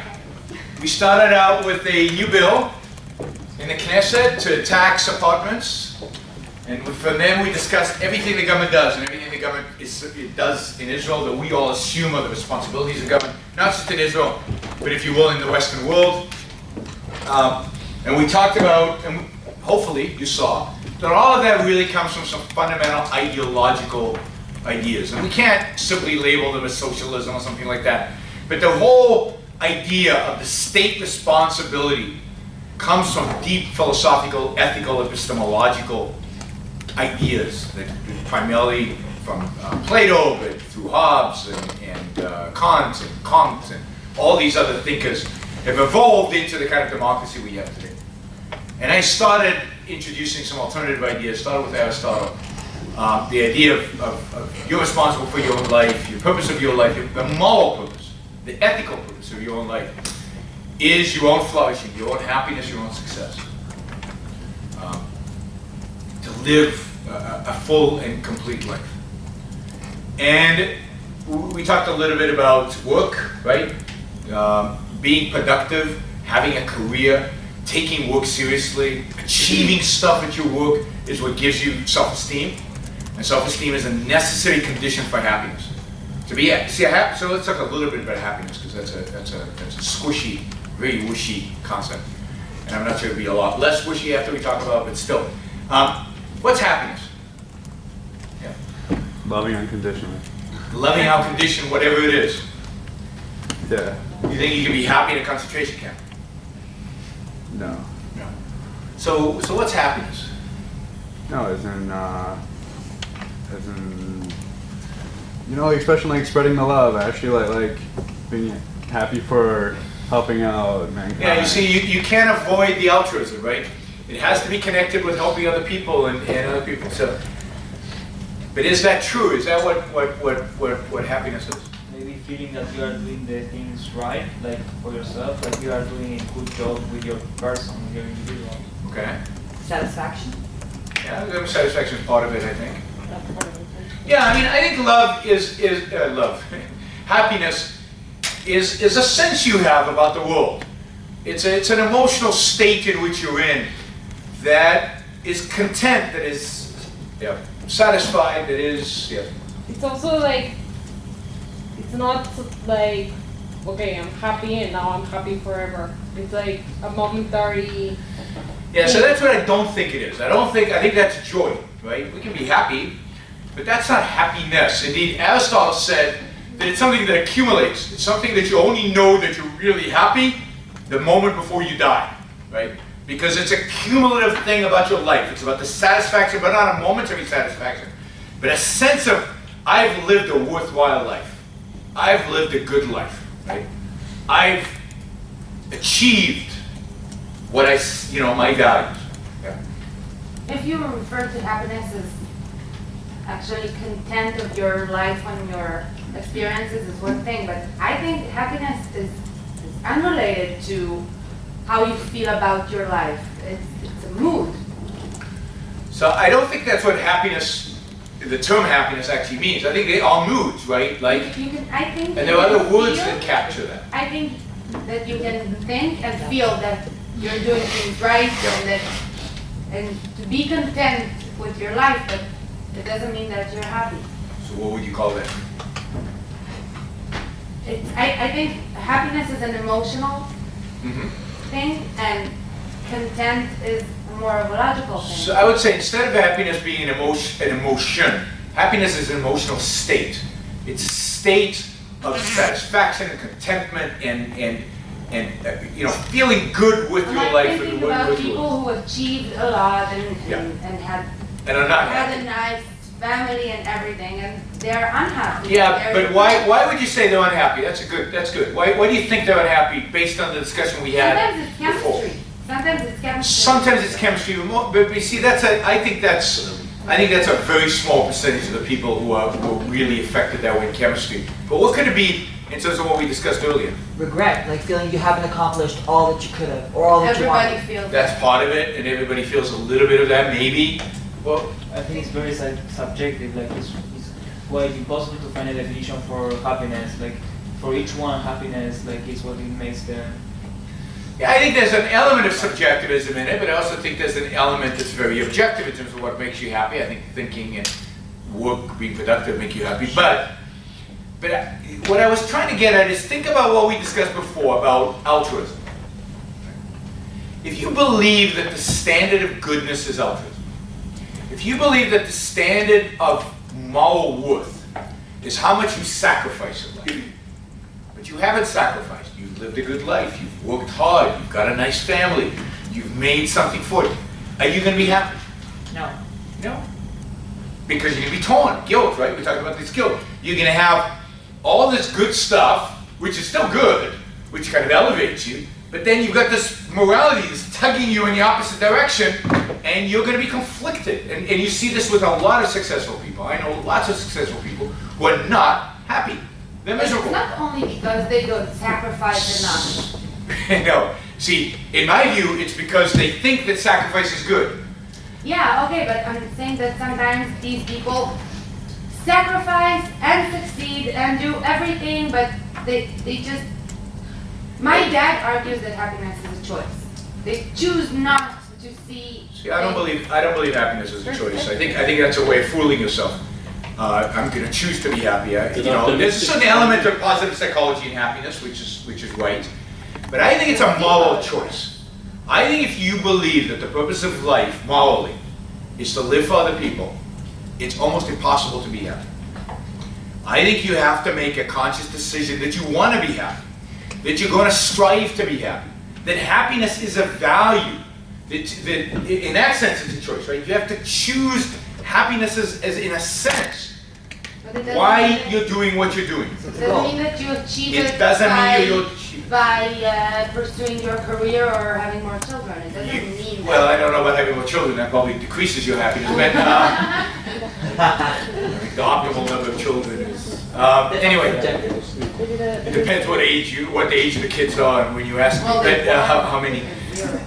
Zeros. There are places in time when zero sounds good, but nothing's automatic. Nothing's automatic. But in order to be happy, there's certain necessary things you have to do. And the two things that we've discussed so far that I believe strongly is, one, you have to be rational. You have to use your mind. And B, you have to pursue some kind of career, some kind of productive activity. And not family. No, family could be a productive activity if you choose that, right? But you have to be a serious mother or a serious father, right? But if any you kind just of pursuit. What's that? Any kind of pursuit. Yeah, it could be if you take family as a career, then it's a career. Then you can achieve the same kind of self-esteem that you do. But most people don't do that. Most people have a family, and they invest in it, but they don't. Or the other way They around. think it's or they have a career, they don't invest in it. And I think people like that cannot be happy. I think you have to have a purpose in life. One. Well, a ruling purpose. You might have other minor purposes, right? I'm not against hobbies. I'm not against having a family and working. You could do multiple things in life. But you have to have one thing where you're devoting most of your energy towards. And that typically is work or family, right? But it has to be one way, and indeed, that's how we behave, right? We can see it in people. They spend most of their time doing one thing. You can have hobbies, you need hobbies. You can't just do one thing in life. Boring, and it's very, very hard. It's physically draining.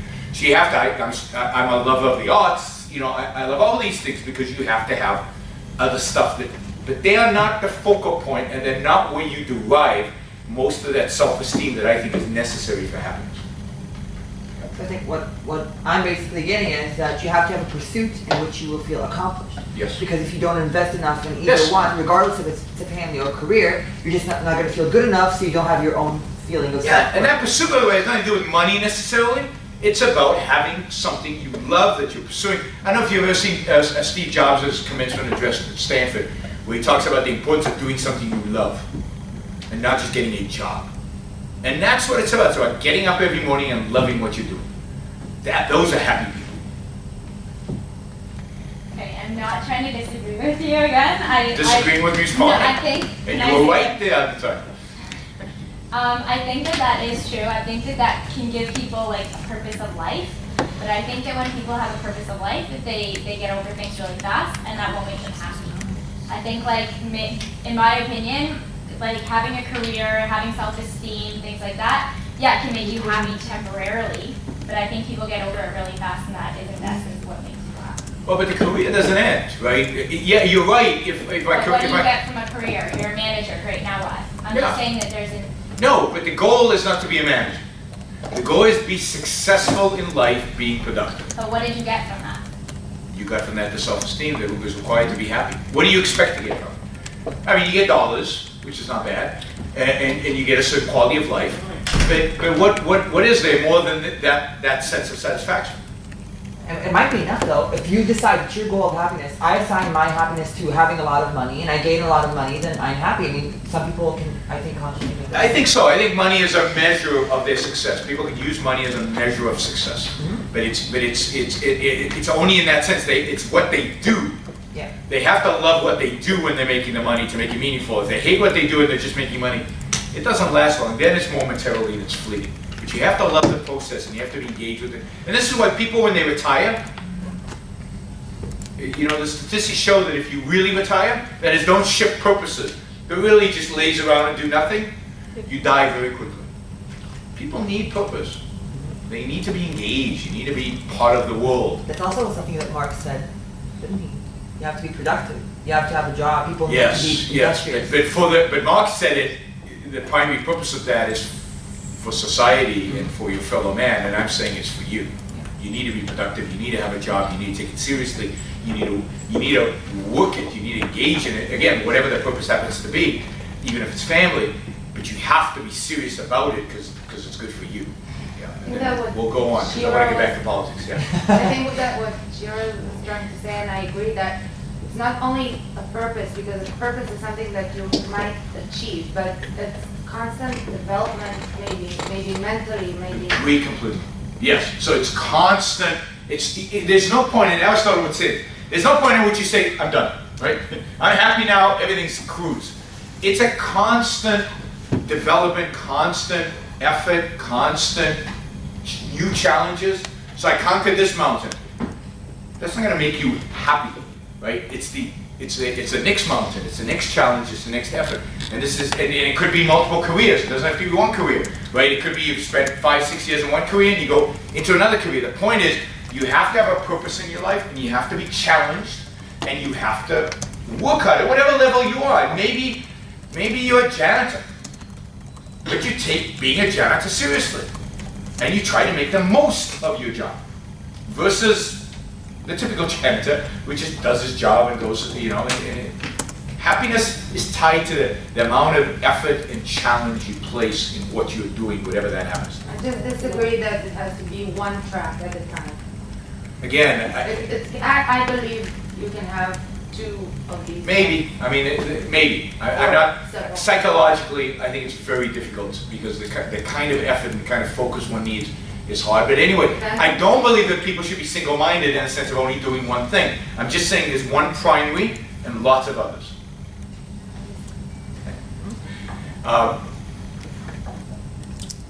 So, if that, let's assume that you buy into this moral code, right? The purpose of morality is to make my life the best life that can be, that I'm striving towards being happy, to happiness. I've made that choice to be happy and to succeed, and the standard of that is my success, right? What is the enemy of a life like that? What would make it very difficult for you to think, to achieve, to be successful, to live? What would be a thing that prohibited you from doing the things that you believe are good for you? Marxists, I guess you said he would be for fellow. What is it about Marxists that would exactly like when you said it's for fellow society instead of for yourself? So those. Yeah. So put aside ideas. I'm talking about in reality. Let's say you've adopted these ideas. You've rejected Marxism. You're not accepting Marx. This is what you are. What force in the world out there can stop you from literally thinking, in my view, but attaining the values that are necessary to achieve your happiness? System, the government maybe. Yeah, but what is it about the government? Controlling me, something outside intervention. Coercion. So coercion, right? So force. Somebody else telling you no, you can't do that. Not just telling you because you can argue back, right? If Marx comes to me and said, I believe in exploitation, I can say, BS, leave me alone, right? It's not arguing with you, it's what? It's somebody forcing you, stopping you. Somebody pulling out a gun and saying, nope, you can't do that.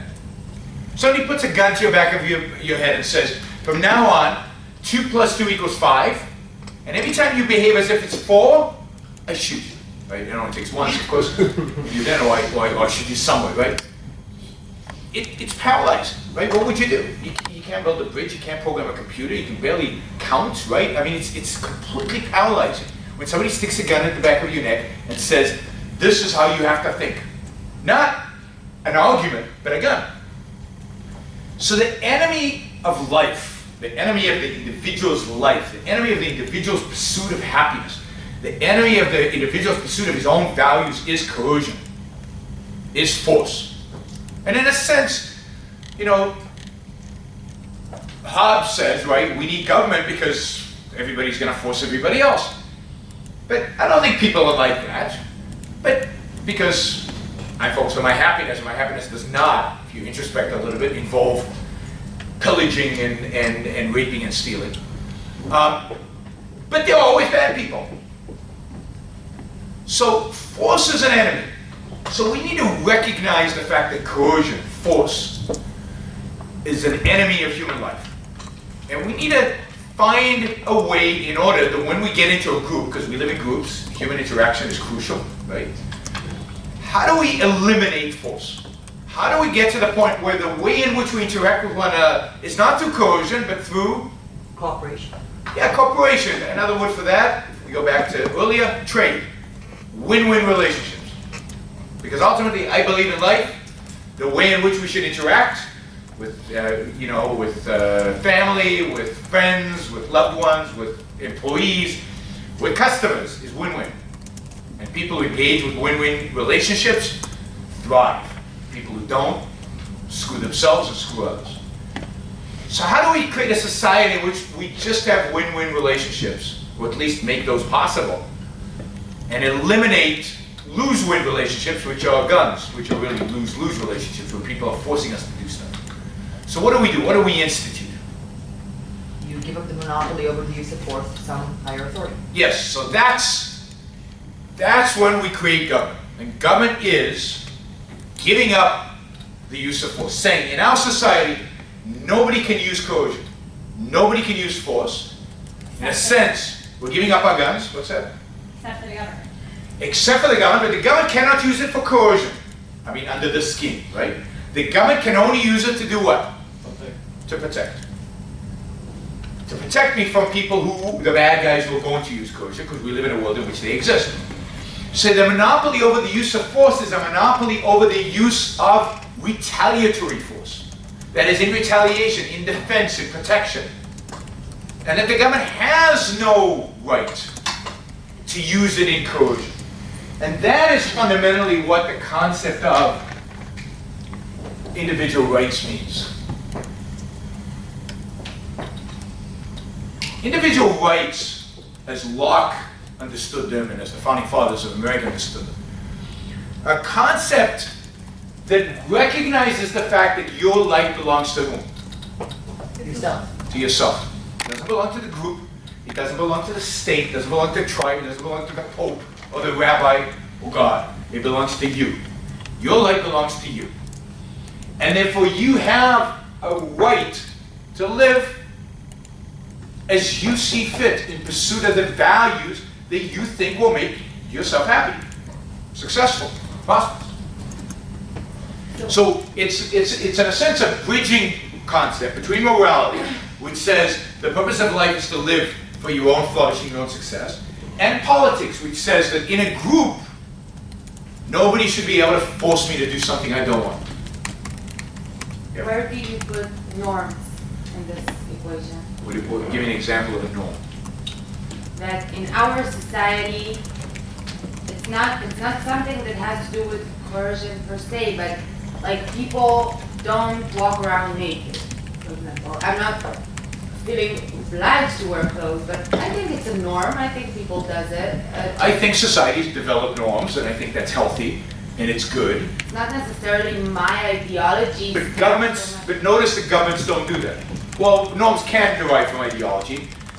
Some of them do. Yeah, they derive. You know, from each. A lot of wearing clothes and not walking around naked is the reason for that is a philosophical idea that derives from Christianity, which says that our naked bodies are sinful Yeah, but and I'm bad. saying it derives from ideology, but in general, but each individual acts like in a certain manner Because it's the norm. So I believe that if you as an individual in that society believe that the norm is rational, the norm makes sense, then you should practice it. And if it doesn't, then you shouldn't. Yeah, but I understand why you believe that, but Yeah. I think it doesn't really happen in life. But With it clothes, does. it's a bad example. But you see people breaking the norms all the time. But it's always the exceptional. Yes, but that's a problem. Partially because we teach people not to be exceptional. We teach people not to think of themselves first. We teach them to think of others first. We teach them to fit in. We teach them to socialize. We don't teach them to think for themselves about what's good for their life and pursue it. We teach opposite. All our schooling is focused on socializing, But this, on the community. this, for example, is a norm. What you're saying, the teaching of being social and fitting in and everything. It's not a norm. It's a norm. That is a political choice, because it's a philosophical choice. John Dewey is responsible for a lot of this, the American philosophy. No, that's a choice. In Athens, they didn't teach, when you went to school, you weren't taught to socialize. You were taught, right? Subjects. Socialization was not the primary. But today in schools, it's a primary because of a certain ideology, because of socialism, collectivism, the collectivism I described. I'm suggesting an alternative to that, But isn't it which more, rejects those. isn't it more derived from the fact that nowadays, in order to succeed, and if school is supposed to give you eventually a way to succeed in life, then you're codependent on mankind. We were talking previously about being at one with mankind and happiness through the love of life and mankind. But nowadays, almost in every career you choose, You have to work with you other have to people. work with people. You're dependent on That's people. always you been want to true. get a job, you need networking. But that's always, first of all, that's always been true. And secondly, But that doesn't contribute. It's becoming a lot more high profile. Okay, let's say it's a lot more high profile, but that doesn't mean you need to live for other people. It doesn't mean you need to be socialized, and it doesn't mean you need to share. It means you have to be a good trader, and indeed you'll be a better networker. You'll be a better worker in a group environment if you're a trader, if you bring value to the table, and you trade value for value with other people. That's what social interaction, particularly in the modern world, requires. Not necessarily though, because you're basically what you're doing is you're removing any human emotion from the trade, and still trade is being done by people. So, for instance, I could be someone, I could be trading with you, and you could be deciding that you're not a social person, you're an asshole, and that's how you trade with every person you interact with. I could like that, and that makes me want to trade more with you, or I could not. Even if I try, even if every person in this room claims that they'll Yeah, but you're try creating a false in every trade interaction I get it. to ignore their emotions, it's still there, even in our Yes, subconscious. I'm not trying to deny emotions. Emotions are wonderful. It's how we live our life. As you can see, I'm a pretty passionate guy. So I don't deny emotions at all. Emotions are wonderful to live by and to live through, but not to make decisions based on. Of course. You get into trouble when you do. That's what you have a mind for. But let me Can't finish. completely Let me finish. You're creating a disconnect false them. dichotomy, which exists in our culture, which is prevalent in our culture. You can either be a nice guy, which means sharing and caring and all of other people, or you're an asshole. Right? There are two alternatives. And I reject that. I don't think those No, are I the think two it's a scale. I think it's a scale, but I think there's something much more fundamental, which that is, if you're rationally in pursuit of your own interest and you realize that in pursuit of your own interest, that other people are valued, you have to trade with them, then being an asshole is against your own self-interest. It's against your own self-interest. As you said, you don't succeed in groups if you're an asshole. So stop being one. And being all, although is also not in your self-interest, and there's a balance, and that's the balance that needs to be taught and needs to be encouraged. But we don't do that. And when I talk about socialization, I'm not talking about finding that balance. I'm talking about a system that is dedicated to collectivizing us, to making us think as individuals, that our life as an individual is not what's important. What's important is the group. And I'm saying, no, my life's important. Your life's important to you. And that because our lives are important, we're going to be much better traders, and we're going to achieve much more if each one of us takes our life seriously and is not trying to sacrifice. Just trade, yeah. Okay, taking it back to rights. Yes. When you say that the government exists to prevent us being forced into doing things, Yes. that's negative rights. Yes. But the government The only we kind have- of rights that exist. But the government that we have today, we also expect from them positive rights, like Yes. housing and welfare. Yes, but notice that every so-called positive rights, because I reject the idea that it's a right, every positive right has to violate somebody's negative right, right? So where do you get the food that you want? From somebody who produced it. It has to be taken away from them. Where do you get the health care that you want? It has to be taken from somebody. There cannot be a situation in life, it cannot be the case, philosophically, that you have a right to my stuff. That isn't, the concept of right cannot apply to stealing. But that's what positive rights are. Positive rights are theft. They're nothing more than theft. They're theft by majority vote. But I find it really interesting. If I come to your house and I take 50% of your stuff, I go to jail. But if I get everybody to vote that we should take 50% of your stuff, I get elected prime minister. What's the problem with that? Of what? Of taking somebody's stuff?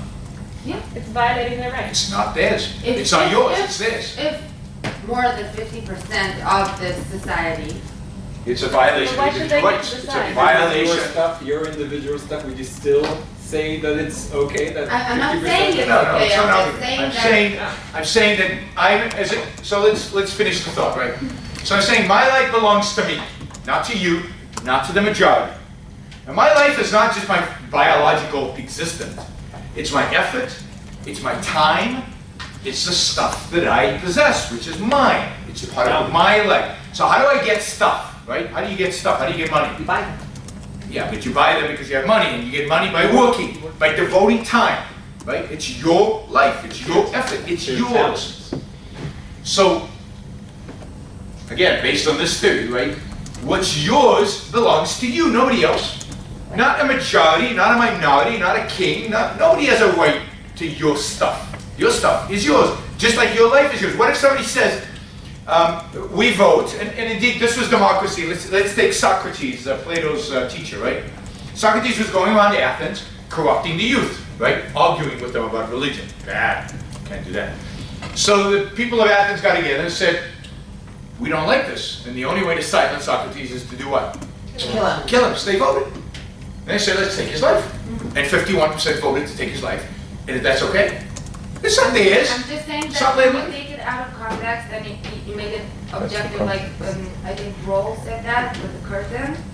Well, but there is no curtain, and there is no you before you're born, right? Rawls is a decent science fiction writer, is a philosopher. He's ridiculous. What do you mean?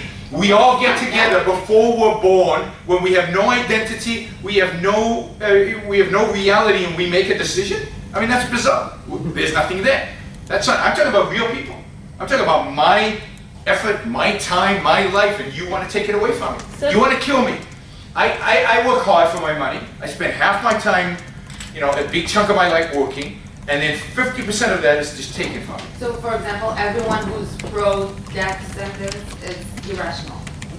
Yeah. There's a big difference, right? What's a death sentence? It's immoral maybe, but it's not irrational. No, but what's a death sentence? Why do we, if we committed people to a death sentence because of what they said, or because of the fact that, I don't know, they didn't want to pay the taxes, then yeah, I would say it's irrational. It's really, really bad. But the concept, the idea of But taking why do someone we have- else's life, of course, without it. So when do we take somebody's life? When do we think it's just to take somebody's life? When they kill When someone. they've started taking somebody else's life. No. When they've committed the most immoral act that we can imagine, which is killing somebody, right? Murdering somebody. So who said this is worthy? Like some people say it's not. I There know. are two these, like. I know, I'm not a big fan of the death penalty for other Yeah, me reasons. neither. Just- For other reasons. The point is this, what is, so let's talk a minute about justice.